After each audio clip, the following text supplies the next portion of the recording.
श्री राम जय राम, जय जय राम। श्री राम जय राम, जय जय राम। श्री राम जय राम, जय जय राम। श्री राम जय राम, जय जय राम।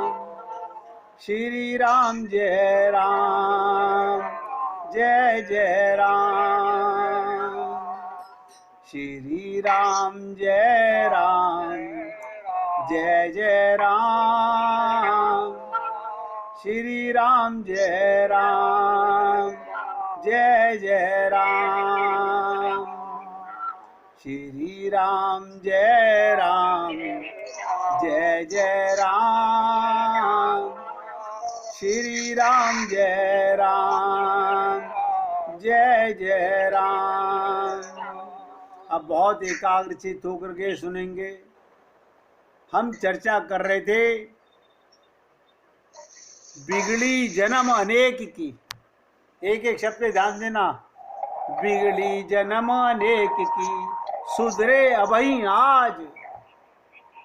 अगर आप वाकई भगवान को पाना चाहते हो, मैं बहुत सीरियसली बता रहा हूं आपको, अगर भगवत प्राप्ति करनी है तो बिगड़ी जन्म अनेक की, सुधरे अबही आज।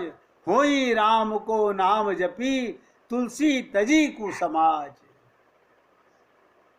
क्या मतलब?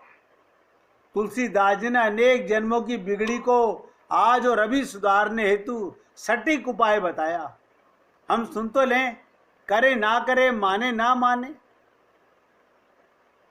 यदि प्रभु राम के हो जाएं, उनका जपना प्रारंभ हो जाए, तो कुसंग और कुसमाज का त्याग कर दें। अपना मन संसार से हटा के केवल भगवान के परिवार में लगाने का प्रयत्न करें। निवेदन कर रहा हूं, करना ना करना, जीवन सुख में स्वस्थ सफल छोड़ कुसंग बना ले हम। ये संसार में लिपटना, संसार में मन का ले जाना, कुसंग को हावी करना है। इसलिए सबके हृदय में ये बात आनी चाहिए कि क्या मैं वाकई भगवान को पाना चाहता हूं या मैं केवल अपने आप को धोखा देना चाहता हूं। मैं तो निवेदन कर सकता हूं आपसे। हम कल बात कर रहे थे शरणागति, और हमने कहा था शरणागति का सबसे सरल रास्ता भगवत प्राप्ति के लिए कर्म से बात की गई, ज्ञान से बात की गई, योग से बात की गई, भक्ति से बात की गई। उसके बाद हम आए शरणागति पर। शरणागति से क्या होता है, ध्यान से सुनिएगा। भगवान की निर्हेतु की कृपा, बिना किसी कारण की दवा, अकारण कृपा, ये शरणागति का कमाल है। भगवान की निर्हेतु की कृपा। आप और हम लोग कुछ भी काम करते हैं उसमें हमारा हित छुपा होता है, लेकिन भगवान निर्हेतु की कृपा करते हैं। आप सोच लीजिए, क्या आप और हम लोग निर्हेतु की कृपा करते हैं? ना ना, हमारे अंदर तो स्वार्थ भरा हुआ है, हमारे पास टाइम ही नहीं है। तो भगवान की निर्हेतु की कृपा, बिना किसी कारण की दया इस जीव पर जब होती है, ध्यान दीजिएगा, जब हम पर होती है, तब शास्त्र के अभ्यास और श्रेष्ठ आचार्य के उपदेश से तब हमें सत्संग से ज्ञान होता है। फिर ये जीव राम और कृष्ण के गुणों पर मोहित होकर नाचने लगता है। अभी हमारे को भगवान से मोहब्बत नहीं है, भगवान से पाने की ललक है। भगवान को पाने की भी नहीं है। देखो कमाल, भगवान से संसार मांगते रहते हैं। बड़ी विचित्र चीज है। ये जीव कृष्ण और राम पर मोहित होकर ये चाहने लगता है कि मेरा ये अधम शरीर कब छूटेगा। आप और हम लोग इस शरीर को बचाए रखना चाहते हैं, और भक्त लोग जल्दी छूटे तो जल्दी भगवान के पास जाए। उनको ऐसी ललक, ऐसी तड़प, ऐसी बेचैनी।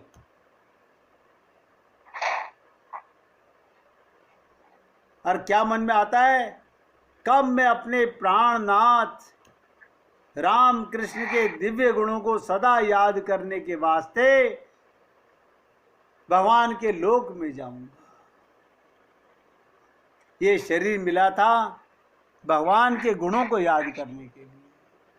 आप देख लीजिए, याद करना नहीं, मीठे लागत मोहे राम, यानी भगवान से ऐसी मोहब्बत, ऐसा अपनापन कि कहने की जरूरत नहीं,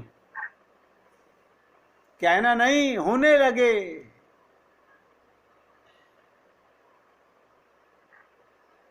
इसे कहते हैं, ध्यान से सुनिएगा, एक संगीत के माध्यम से बता रहा हूं, गजल के माध्यम से समझो, गीत के माध्यम से समझो, कि बैठे बैठे रोने की रुत है पागल होने की, आंखों को जिद आन पड़ी सावन भादो होने की। भगवान के प्रेम को पीने के लिए काश कभी हमारा मन जाग जाए, और ये गाए कि हे गोविंद कब मुझे आपके भक्तों का संग मिलेगा। असली सत्संग वही है जब भक्त परिवार ही हमारा परिवार हो गए। अभी तो हम लोग दोगली नीति में रहते हैं, हम भक्तों को भी अपना मानते हैं और अपने परिवार को तो बाबा अपना ही मानते हैं, अपने शरीर को तो और भी ज्यादा अपना मानते हैं।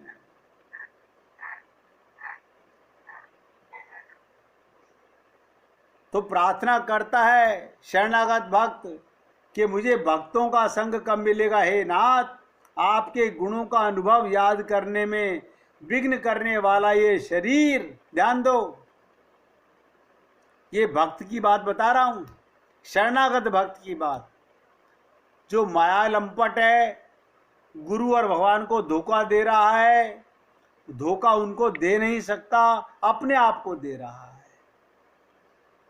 जो वाकई भगवत प्राप्ति करना चाहता है वो तो प्रार्थना करता है, हे नाथ, आपके गुणों का अनुभव याद करने में विघ्न करने वाला, देखिएगा, ये शरीर और ये मेरे शरीर के संबंधी, एक एक शब्द ध्यान देना, ये पंच रहस्य में रामानुज संप्रदाय के संत कहते हैं। कभी आप और हम लोगों ने गहराई से ना तो समझा होगा, ना कभी ये चिंतन किया होगा कि हे प्रभु, उन सब से मुझे अलग रखना जो मेरे मन को संसार में लिप्त करना चाहते हैं, मेरे मन को आपके परिवार से दूर करना चाहते हैं। मुझे इनका संग नहीं अच्छा लगता। ये प्रश्न आप अपने आप से कर सकते हैं, अरे करने की भी जरूरत नहीं है। आप केवल अपने मन को देख लीजिए, झांक लीजिए कि आपको सारा दिन क्या अच्छा लगता है। संसार की चर्चा, संसार की बातें, या हरी चर्चा। इसलिए मैंने कहा था ये शरणागति को समझना इतना आसान नहीं है। कहत कठिन समझत कठिन, बस हमने खाली ये सुन लिया कि हम शरणागत हो गए, ऐसे शरणागत नहीं होते।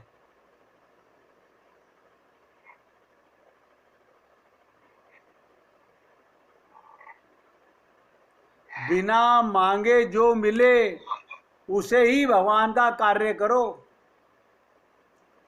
वैष्णवों को ध्यान से सुनो, सीताराम आचार्य जी कहते थे वैष्णवों को जो एक जात समझता है, जो भगवान का प्रेमी, सबकी एक जात है। जो वैष्णवों की जाति में जानना चाहता है तुम्हारी जाति क्या है, अरे वैष्णव जो हो गया वो तो सब जातियों को छोड़ के आगे बढ़ गया, वो वैष्णव है ही नहीं।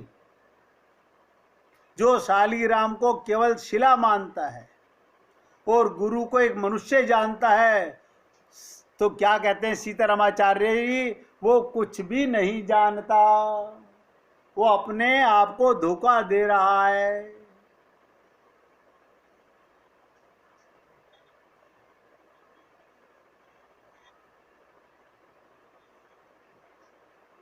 धन जिसका गुलाम है, ध्यान से सुनिएगा, धन जिसका गुलाम है वो मायापति है। धन का जो गुलाम है उसका नाम भी बता दूं, वो भाग्यहीन है।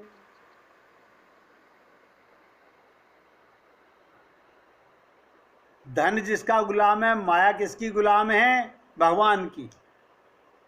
और जो धन का गुलाम है वो भाग्यहीन है। मनुष्य शरीर में तो आ गया लेकिन अभी भी माया में लिप्त है। किसी ने पूछा हमें सबसे ज्यादा बात किससे करनी चाहिए? बिना काम के तो किसी से बात नहीं करनी चाहिए, और जब भी बात करने का मन हो तो भगवान के भक्तों से बात करो, और भगवान के भक्त सामने ना हो तो भगवान से बातें करो।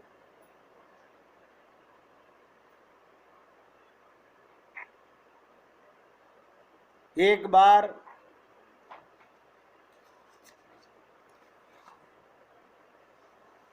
ध्यान से सुनिएगा, श्री वैकुंठाचार्य जी से किसी ने प्रश्न किया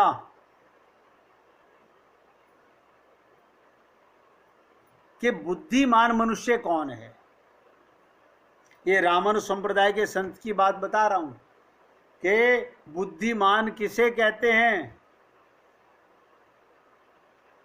तो गुरु ने कहा सत्य बताऊं? बोले हाँ गुरुजी, आपके मुख से असत्य निकलेगा ही नहीं। अब सारे वैष्णव, सारे भगवान के भक्त ध्यान से सुने, क्या कहते हैं संत?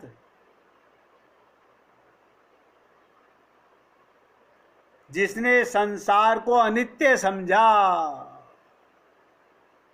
ये नित्य संसार नहीं है, ये संसार झूठा है, अनित्य है। जो मृत्यु से पहले ही सब तैयारी करके बैठा हो और मरने से प्रथम ही प्रभु की कृपा का पात्र बन गया हो, उसका सुनिश्चित परम पद होता है।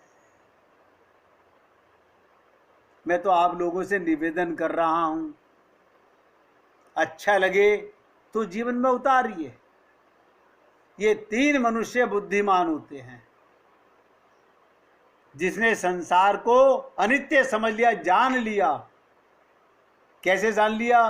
कि झूठा है संसार, धोखा खाएगा, कर ले हरि से प्यार वरना पछताएगा।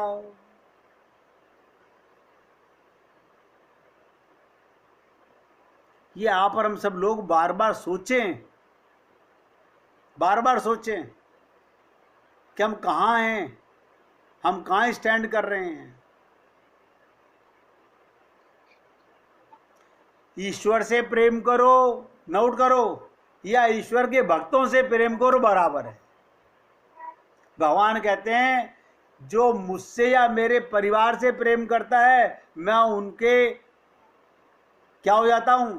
पराधीन हो जाता हूं। अब आप कहेंगे भगवान को तो हमने देखा नहीं। अरे भगवान के भक्तों से प्रेम कर लो। अब हमें इतनी तो पहचान मैं नहीं समझता कि इतना सत्संग सुनने के बाद आपको ये पहचानना हो कि भगवान का भक्त कौन है और अभक्त कौन है। अगर फिर भी नहीं जानते तो कहो तो एक लाइन में बता दूं, एक लाइन में सुन लीजिएगा। भगवान का भक्त कौन है और अभक्त कौन है? जो शरीर और संसार की चर्चा करे वो अभक्त है, और जो आप में भगवान को देखे और भगवान की चर्चा करे वो भगवान का भक्त है। अब आप खुद समझ सकते हैं मेरी बहन मुझसे क्या बात करती है, मेरी नंद मेरी भाभी मुझसे क्या बात करती है। संसार की चर्चा को, ये मैं आपको उनके शब्द बता रहा हूं, वैकुंठाचार्य जी के, कहते हैं मल मंथन के समान है। लेकिन ये जीव नहीं मानता, इसलिए ईश्वर और ईश्वर के भक्तों से प्रेम करना समान है। संसार आसक्त मनुष्यों से दूर रहो, दूर रहो।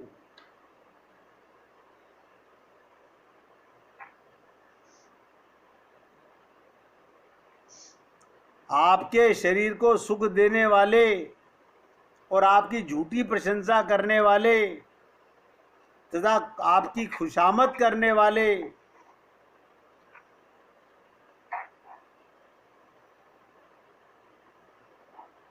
सोच के देखिएगा, वो सब आपको नीचे गिराने पर लगे हुए हैं।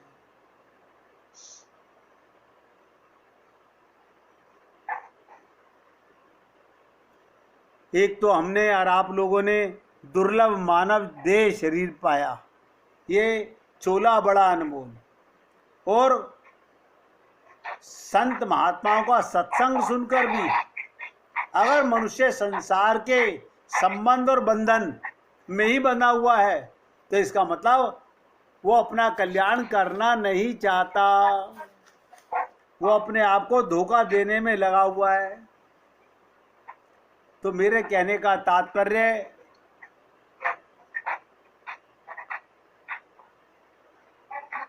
भगवान से प्रार्थना करो कि हे गोविंद, मेरा संबंध केवल भक्तों के साथ कर।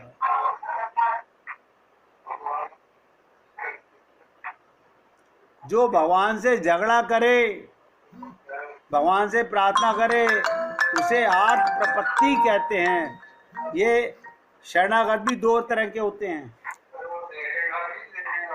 एक आर्त प्रपत्ति और एक दुप्त प्रपत्ति। आर्त प्रपत्ति जो होते हैं जो भगवान के भक्तों से संबंध बनाना चाहते हैं।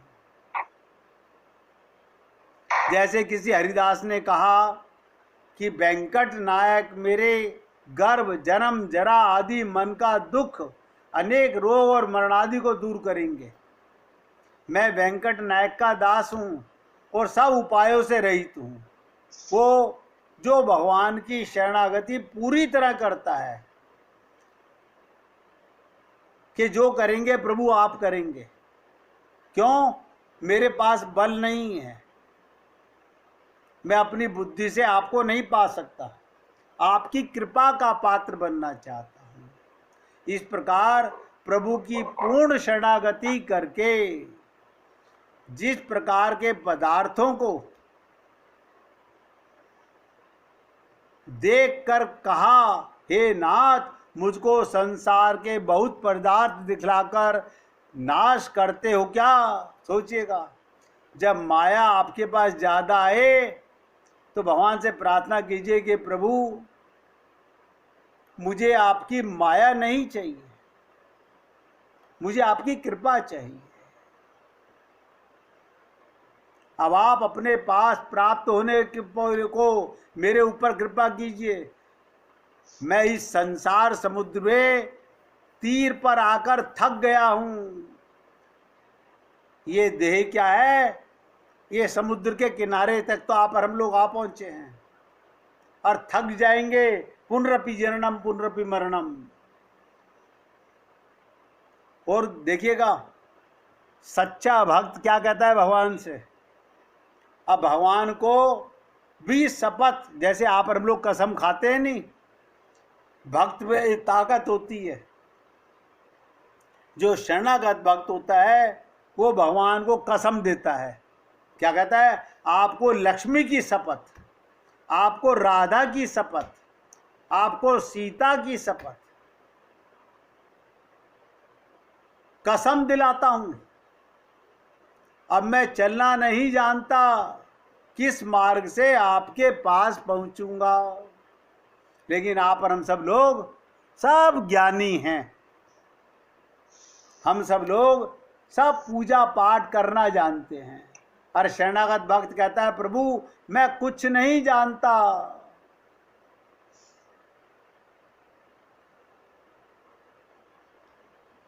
आप भी हृदय से भगवान की कृपा पाने के लिए एक बार राधा रानी से कृपा की प्रार्थना कीजिए, फिर आगे चर्चा करते हैं।